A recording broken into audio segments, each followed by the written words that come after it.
درود بر شما، خیلی خوش اومدین به این بخش. در این جلسه میخوام در مورد تفاوتی که REST با API داره رو میخوام بیان بکنم.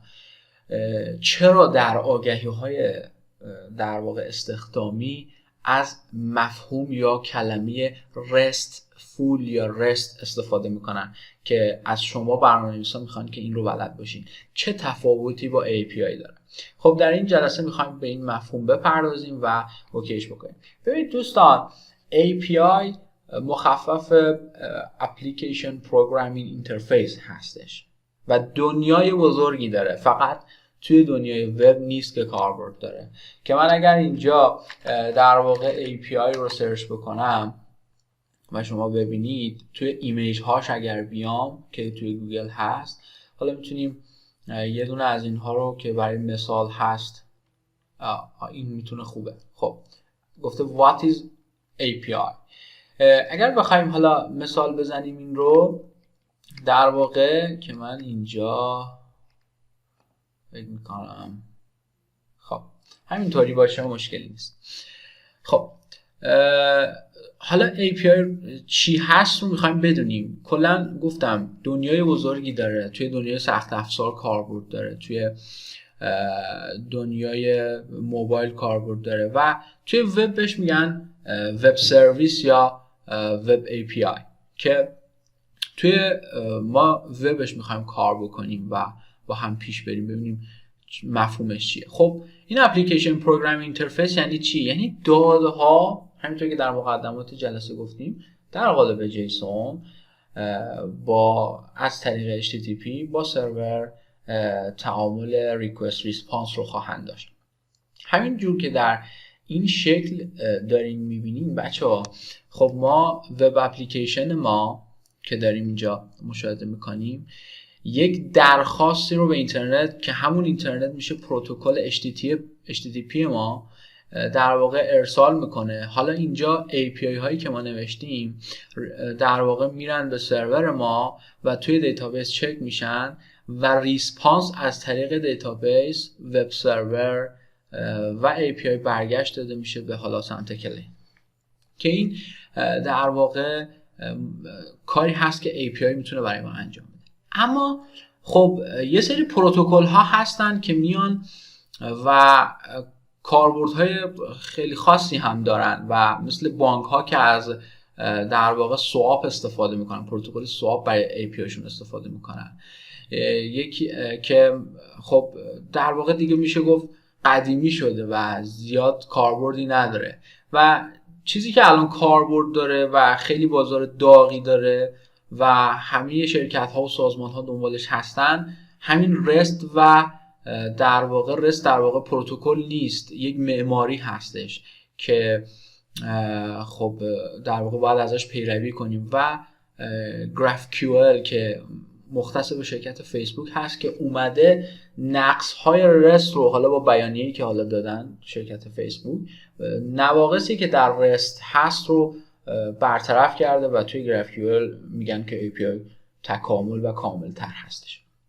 خب حالا البته الان توی این در واقع برنامه‌نویس ها که دارن کار میکنن مخصوصا توی ایران، حالا توی خارج از کشور هم که ما حالا دیدیم، رست خب خیلی طرفدار داره و چون یک ساختار و سازمان خاصی رو به حالا API ما میبخشه. حالا این که ما چرا از رست میخوایم استفاده بکنیم؟ چون رست یک معماری هست که استانداردها رو در خودش داره و میتونیم بر اساس اون استانداردها پیروی بکنیم که اپلیکیشن ما سازمانی یافته و ساختاری یافته باشه. که اگر زمانی ما اومدیم و این API رو که از طریق رست ایجاد شده به برنامه نویس دیگری موکول کردیم، سپردیم، برنامه نویس دیگر میدونه که شما در واقع استانداردها رو رعایت کردین و طبق این استاندارد پیروی کردین.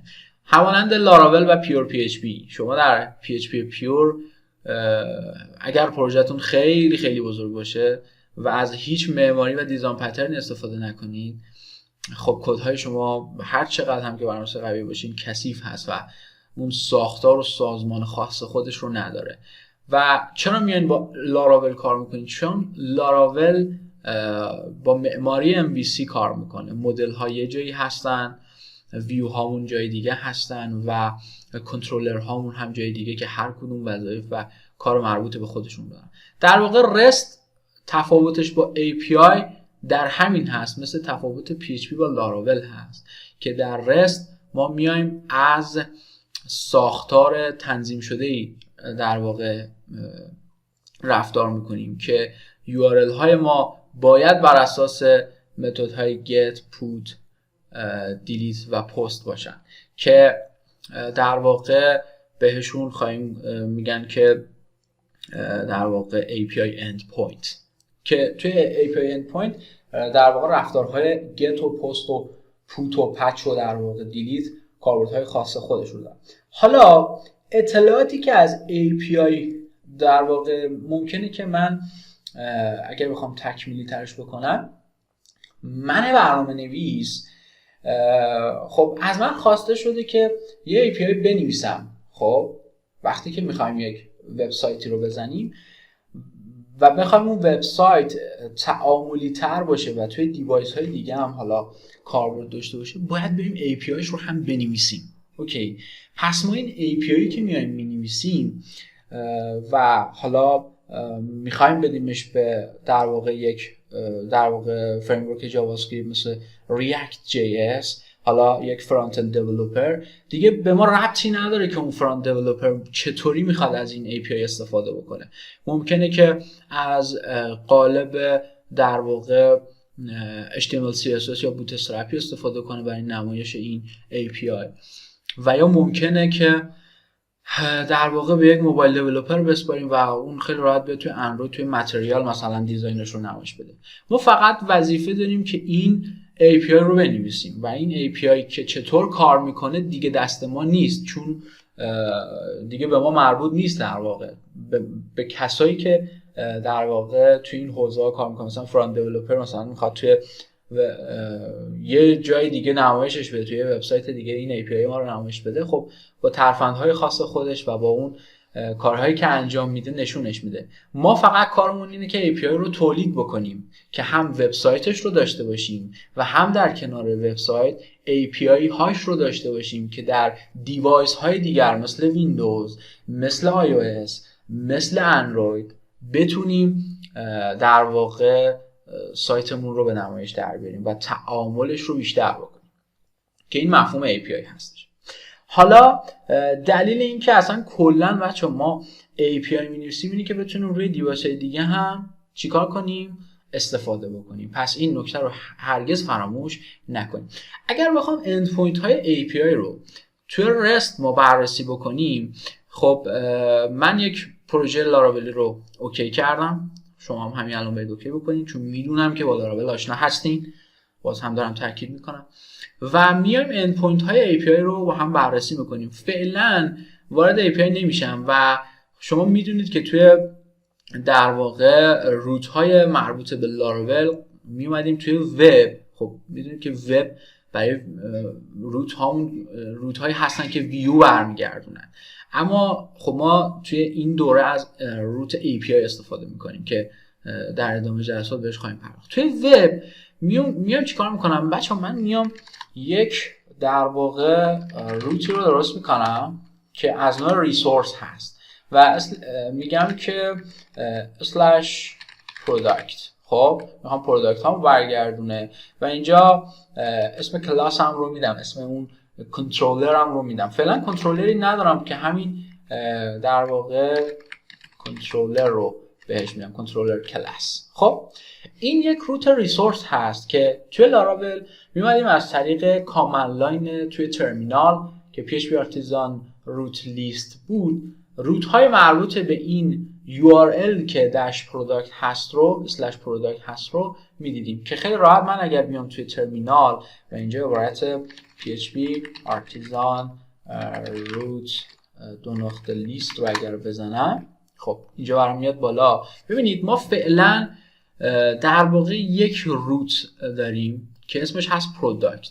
اینجا URLش رو داره، URIش رو داره به من نشون میده که میگه پروداکت که اسمش هست پروداکت ایندکس و اکشنی که داره میره به کنترلر و متد ایندکس. اینها اند پوینت های API من میتونه باشه. الان فعلا داریم توی وب توضیحش میدیم و توی API که جلسه بعدی میخوایم بهش بپردازیم و بیایم یک مدل ایجاد بکنیم و از اون مدل بیایم دریافت اطلاعات بکنیم که گت چیه. خب گت میدونید که در واقع میاد و لیست اطلاعات رو از دیتابیس میگیره و به ما نشون میده.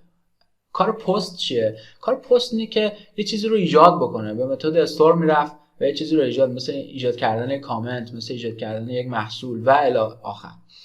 خب دوباره میایم کار متد پوت و پچ چیه؟ چه تفاوت‌هایی با هم دیگه دارن؟ ببینید پوت و پچ خب میدونید که برای آپدیت به کار میره، اما تفاوت ریزی که تو این با هم دیگه دارن در کنار هم، پوت برای اینه که وقتی که درخواست آپدیت به سمت سرور میره، در واقع اگر وجود داشته باشه آپدیتش میکنه، اگر وجود نداشته باشه آپدیت نمیکنه و پچ اصلا کاری به این نداره، فقط کارش آپدیت هست که معمولا همه برنامه‌نویسا سلیقه‌ای هست که مخصوصا جاوا دیولپر از پوت استفاده میکنن. حالا که بعضی با پچ در واقع اختلاف نظر دارن و براش کلی داکیومنت چیدن و کلی اطلاعات دارن که آقا پچ مثلا اینه، یا میگن نه پوت مثلا فلان و بهمان و این خطرات احتمالی رو میتونه داشته باشه، که بر اساس تحلیل و تجربه برنامه‌نویس هست استفاده کردن پوت یا پچ.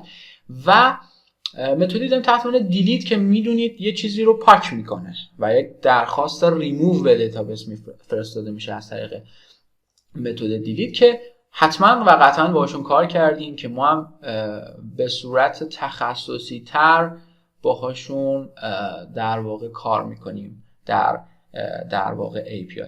امیدوارم که مفهوم در واقع REST و API رو فهمیده باشین که REST یک ساختار هست که ما در لاراول هم باید ازش استفاده بکنیم، اما API خالی در واقع به این منظور استفاده نمیشه که ساختاری نداره و ممکنه که گیج کننده باشه و شلختگی کد رو به همراه داشته باشه. اما اگر از REST استفاده بکنیم یا به اصطلاح RESTful که مخفف representational هست، ترانسفر هست، در واقع میاد و کدهای ما رو سازمان یافته و ساختار یافته تر میکنه.